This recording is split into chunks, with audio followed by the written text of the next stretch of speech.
To use the pens, you can't write anything right now because it is currently in a mouse mode. As you can see, I dragged that over. So we are going to use the pen and use the Smart Notebook software. This is our workaround because if we were to use the Epson software and write an ink layer, it would not display at home for our students. So we're going to need to open up the Smart Notebook software that you will have on your computer. Every teacher has this installed. So what you're going to do is if you go down to the magnifying glass or find on your computer, you're looking for the Smart Notebook software. The 17.1 is our latest current version. So I'm going to open that up. And I would recommend that you pin it to your taskbar at the bottom because this is a software that you're going to use quite frequently. Now, because I'm in extended mode, the default is going to open up on my computer screen, but I'm actually going to need this Smart Notebook software to appear on our extended screen. So I'm going to drag this over to the other window, just like I had brought my presentation over.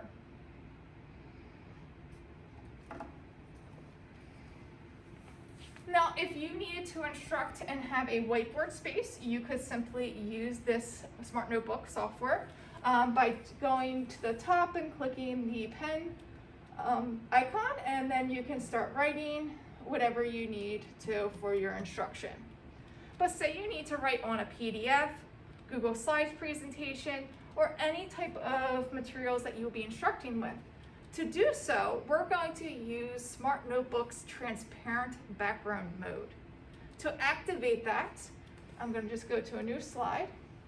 Up at the top, you will see a magnifying glass. This is your view screens option. When you click that, it'll give you a drop-down menu, and the second option that we want is transparent background. So it's going to lay a transparent background over top of what we're going to write on, kind of like a transparency with an overhead projector. So I'm going to transparent background, and now it looks like Smart Notebook disappeared, but actually it will be on your screen. So you may have to search a little bit, but here is the Smart Notebook right here. It collapsed to a small toolbar.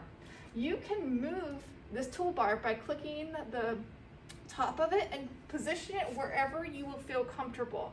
I typically like to have it down to the side, so I always know where to go there, but it's entirely up to you. Whenever you want to write, you'll just click the pen, and then you can write over top of any website, PDF, or presentation. If you wanted to use a different color, you could click the pen icon, or sorry, I apologize, the three dots, and you can change the pen color using the menu. One thing I have learned is that you have to hover a little bit with the pen or it will disappear. So if I wanted to change to green and then write something else here, I could do so. As you saw, sometimes there's a little bit of a delay going back and forth between like the mouse mode and the pen mode, so just be patient. If I wanted to go to another slide or advance, I can click the mouse down below on the Smart Notebook. Now I've turned the pen over to a mouse mode, so I can click on any slide that I want.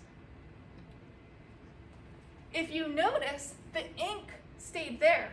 If I don't want that ink any longer, what I could do is make another transparency. And I do that by turning the page and hitting the arrow. Now it went to a blank slate, and I can start writing. But I can't start writing right now because, as you can see, there's a diamond. That diamond says I'm still in the mouse mode. But if I go to the pen, there may be a delay. I could start writing again. And the kids at home and the kids in the classroom can see it.